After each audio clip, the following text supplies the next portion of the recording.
के लिए अफवान शोएब को आवाज देता हूँ कि वो आए और तकरीर पेश करे।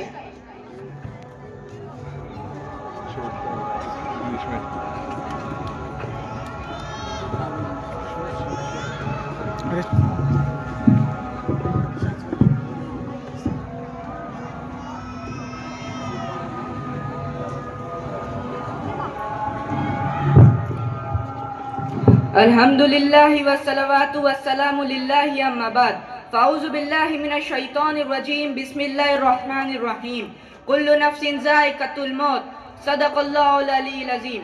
Today, respected judges and my dear teacher, today I am here to speak upon the topic the concept of death and hereafter in Islam. I hope you will listen my topic carefully and will act upon it. Dear Islamic brethren, death is a fact which cannot be denied. So many people in this world deny everything, even their creator, but they cannot deny death, because every person of this world knows that they will die one day. But many people consider that death is nothing more than enough life. That's why many people live their life by forgetting Allah and His command, discriminating what is right and what is wrong. But according to Islamic viewpoint, death is not only a transition, but it is a trial which has been given to us by a creator. Its journey starts from the mother of womb and it would end in the hereafter. The life of this world which we are passing through is nothing but a station where we live for few days, few months, few years, and then we pass away. Death is the biggest source of changing station. My dear audience, there are 3 stages of life. Each one of them come one after each other. The first is this world in which we are living with our body and our soul is called the world of action or the world of trial. Whatever we are doing here, good or bad, will be asked before Allah, and according to it, we will be rewarded or punished. The second is named as the world of Barzakh, which is the world of soul, where we will get our temporary rewards of our good or bad deeds, and this would continue to the day of judgment. The third and the final world, the world of Akhirat, in which every soul will be united with its originally worldly body, and you will be finally rewarded or punished. The people who believe in Allah and His Messenger and do good deeds in their worldly life will be entered into the paradise.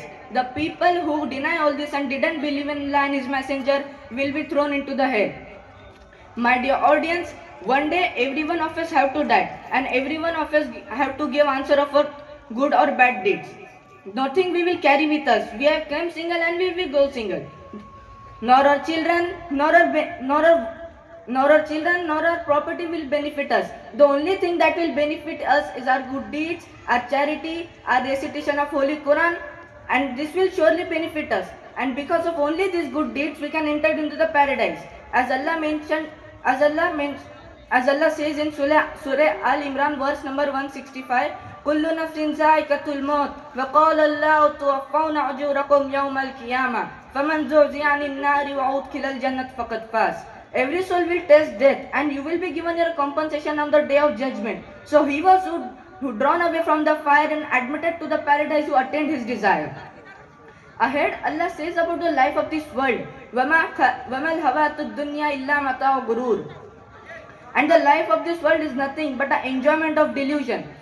My dear brethren, the life of this world is very short and a great gift of Allah. The life of this world is not given us for enjoying, but it has been given to us for praying Allah and remembering Him. As Allah mentioned the reason of our creation in Surah Al-Dariyat, verse number 56.